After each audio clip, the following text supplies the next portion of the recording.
Now, joining us on the news to discuss the World Food Programme's report that over 1 million persons face starvation in Northeast have Professor Christopher Chinedumuije, a humanitarian and development program expert. Thank you so much for joining us on News Night. Thank you so much for having me today again. Yeah, good to have you. I mean, in 2023, 2 years ago, President Tinubu declared a state of emergency on food. All across Nigeria. But this alarm seems to be saying that that's declaration of emergency on food maybe has not worked. Or why exactly are we here? You know, in a complex emergency setting as we have in Nigeria, you can have a state of emergency, but until the conflict ends, you may not be able to see that progress. Right. Because the protracted conflict in the Northeast is in its 16th year now, all right, and the humanitarian response planning in Nigeria began in 2014, all right. So from 2014 till now, you see how long it is. But irrespective of the progress made, both by government and development partners, the fact that the conflict has not ended and people are still trapped in camps, and the host communities, they don't have access to their farms and what have you, you may not be able to see a significant progress, because the response will remain a cycle of life-saving intervention rather than development. What are the other aspects of this report that it's not obvious, that we have not highlighted? Paint a picture for us on what this report came up with. Yeah, the WFP's escalation was informed by the assessment they call the Chinedumuije, all right? And that is an instrument used to measure nutrition and food insecurity severity in conflict-prone affected areas, not the country. Generally. As a whole? No. Yeah, this only specifically for Borno, Adamawa, and Yobe, the base states, yes, protracted conflict-affected areas. To tell you, because what you have there is a projection. Right. To say, with all things remaining equal, the conflict has not ended, people are still in camps, and what have you, we are expecting to have so and so number of persons to at risk of malnutrition and food insecurity. So, and until everything is sorted out, the security situation improves and households can go back to their normal way of living, they can access their farms, household livelihood standard improves, then we'll still continue to have this projection, because that environment is still within the protracted conflict setting. And it's been made more complicated by aid cuts or funding cuts. Yes. Talk to us about that. And does this report really give any recommendations as to how to close the funding gap, what government needs to do? Yes, of course. You see, over the years, the United States have been a major contributor to financing humanitarian action in Nigeria.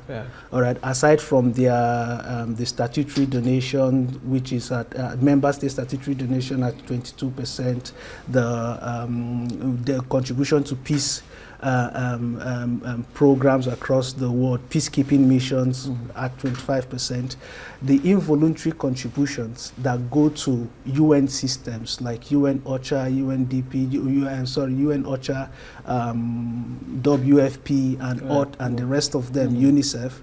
You understand? Sometimes it's even up to 60%.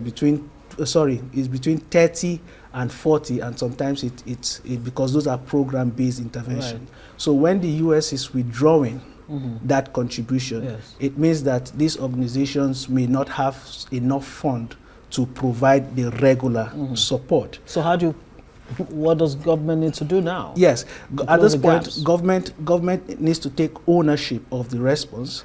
And if you look at the response plan that was launched yesterday, you see with a very strong presence of government, even in the development of the plan and in its commitment to take ownership of the response. That means government is going to increase financing to humanitarian action. Also, the UN systems like WFP may begin to look at other emerging donors. They might look at Asia, they might look at elsewhere, right, to see how they can mobilize resources to finance the plan. The private sector also can come in to also see how they can contribute to implementing the plan. And looking at the report, I mean, it's quite troubling that only, based on this report, that only 72,000 people will benefit, you know, from food aid in February of this month, down from 1.3 million people during the same period in 2025. Yes. So this is a clear, you know, a dangerous situation, yes, for lack of a better word. Yes. And 77, Nigeria, Chad, Cameroon and Nigeria account for 77% of regional food insecurity. Yes, a very dire situation. Yeah. Yes. The good thing is that if the U.S., same U.S., yes, has also committed about $2 billion. Right. You understand, for these countries. Uh-huh. All right, to support the nutrition. Region. Yes, the region, to support nutrition and food security. Okay. All right. So the WFP has come up with its plan. It has also done its financial projection of what it's going to take for it to provide the support for this year, because they've also released the lean season plan, which is the plan targeting nutrition and food insecurity response. So when the US delegation visit the region, they'll be able to provide the plan and see how they can also be part of those who will receive financing for. Is there a plan specifically targeted at children? Because child malnutrition is a major challenge. Yes. Not just in these places, but of course in the region. Is there a specific plan in spite of the, you know, funding challenge? Yeah. So the lean season plan, it's majorly a nutrition plan.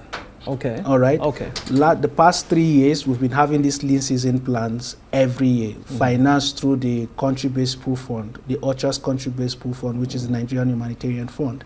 All right. And majority of the targets are children and mothers. Right. All right, children and mothers. So breastfeeding mothers and all that, but majority of the targets are children under 5. Under 5. Yeah. Why the food security component provides for the household and try to improve the household. Did you get the commitment that you needed? Do you talk about government being at the table there when you have this conversation and the unveiling? What commitments did you get from the Nigerian government? Yeah, the government is really intentional about the insecurity at this, because even now, I think from next week, the Minister of Humanitarian Affairs is going to be flagging up emergency nutrition and food programs across 10 states that have been highlighted to be food insecure and have significant nutrition gaps based on interactions with WFP, because as a result of the financing cuts, yes, they are forced to pull out from some states where they are providing support.